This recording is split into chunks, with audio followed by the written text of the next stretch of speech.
In this segment, we're going to develop our discussion of a particular time in television news history, and it's built around Edward R. Murrow, probably the greatest television and radio journalist in time. As you recall from our discussion of radio, he had a radio show in London where he talked about World War II called Hear It Now.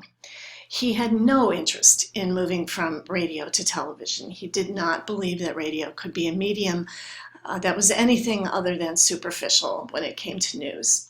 But he and his co-host, Fred Friendly, co-produced a weekly news program called See It Now. So, of course, it was based on what they were doing with Hear It Now. They became convinced of themselves and convinced the United States that, in fact, TV could be exciting and about news and informative.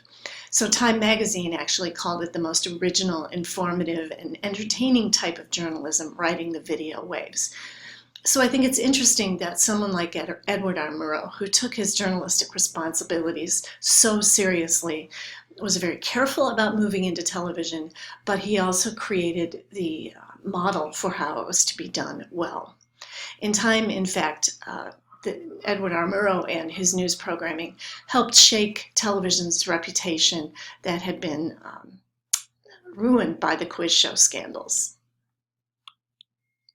They realized early, though, that they needed something that would keep people's attention for this half hour. They needed a program or a topic that included conviction, controversy, and a point of view that would lend itself to electronic journalism. So they heard of the case of an Air Force Reserve officer named Milo Radulovich. He was accused by Senator Joseph McCarthy, of being a communist. There was no evidence of it, really, besides the fact that his father read a Serbian newspaper that supported communism in Yugoslavia. They also claimed that his sister was a communist, but there was never any evidence of that. But this was the kind of thing that the Red Scare did under Joseph McCarthy. They picked out people, picked on them because of some sort of unsubstantiated and tangential link to communists, and literally ruined their lives. So under McCarthyism, this witch hunt took place in many aspects of American life. We tend to focus on it in media studies, on the influence on television and film, but clearly the military was subject to this sort of unfair scrutiny. So Murrow and Friendly decided to give Radulovich the right to defend himself. This story, in fact, convinced the Air Force to reinstate Radulovich, showed that there was no substantial evidence of his involvement with communism. So although he'd been forced to resign, he was allowed to come back in. The story was powerful in that it showed the extent of McCarthyism and the fear of it, as well as the power of television. So let's talk a bit more about Joseph McCarthy. By the way, if you want to see a film that documents somewhat accurately this period of history, I suggest you watch Good Night and Good Luck. So Joseph McCarthy was a senator from Wisconsin. He made largely unsubstantiated charges about communist subversion within the United States in the government and other institutions, including the media.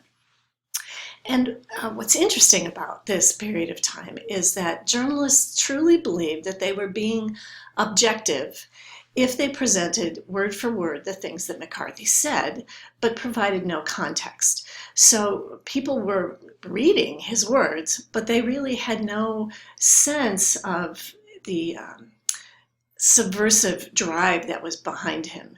So McCarthy was making the claim that there was as much to fear about communism from within the United States as there was from without. And it was creating truly a huge panic in the United States. So the release of the See It Now program about Milo Radulovich put Murrow and McCarthy on a collision course. At the same time, Murrow was about to present another show called Person to Person, and it was something he really didn't want anything to do with. He was embarrassed to be part of it because it was not a news show. It would be something like a very tame version of E! Entertainment. He interviewed celebrities. For a half-hour show, he would interview two different celebrities in their homes or in places to kind of show who they were. Now, the network, CBS, recognized that this was something that had to be done to get their ratings up. People weren't interested solely in news, but they wanted entertainment. And to have a reputation, a person with a reputation like Murrow behind it, brought the ratings up very high. He was embarrassed, though, because he wanted to do journalism. He interviewed people like Lucille Ball, Marilyn Monroe, Elizabeth Taylor, and John F. Kennedy. Clearly, as with today, a program like Person to Person was more popular than a show like See It Now. But in order to keep See It Now, he had to do Person to Person. Well, McCarthy made the mistake of claiming that Murrow was on the Soviet payroll in 1934. There couldn't have been anything further from the truth, and so Murrow went after McCarthy on television. What they saw, according to Fred Friendly, viewers saw a series of typical attacks by the senator, which they had seen many times before, but for the first time on television, there was a refutation, Murrow's correction of McCarthy's facts. After the broadcast, the calls that came in were 10-1 in favor of Murrow. Okay, so people were very much, responded very much to Murrow's reputation and believed the show. Unfortunately, CBS allowed McCarthy to respond. Again, this was their notion of objectivity, to allow both sides to have a voice. After that airing, McCarthy led 33% of the almost 60% of Americans who watched the show to believe that Murrow was either a communist or pro-communist.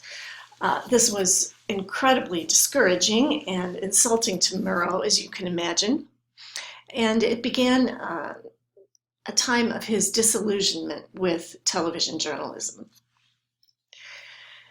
9 months after the Murrow broadcast, the Senate got its act together and declared that McCarthy tended to bring the Senate into dishonor and disrepute, to obstruct the constitutional processes of the Senate, and to impair its dignity, and such conduct is hereby condemned. And so McCarthy left the spotlight and died in 1957. Murrow's show, See It Now, was dropped by the sponsors and CBS, and Person to Person was even accused of being fixed and a fraud. Murrow had it. Okay, he didn't really, he just thought this had become a circus. He was not allowed by William Paley to move into a leadership role in CBS, despite the encouragement of Fred Friendly. And so when John F. Kennedy offered him a position as the head of the U.S. Information Agency, he actually took it. Unfortunately, that was in 1963. In 1965, he died at the age of 57 from cancer. So we come to the end of the story of a man who was a premier television journalist, truly showed the rest of the world how to do it, and died in some somewhat discouraging way. Interestingly, his legacy, I think, has lived on to honor him in a way that he would be proud. In the next segment, we're going to talk about some segments or some interesting components of television news as it began.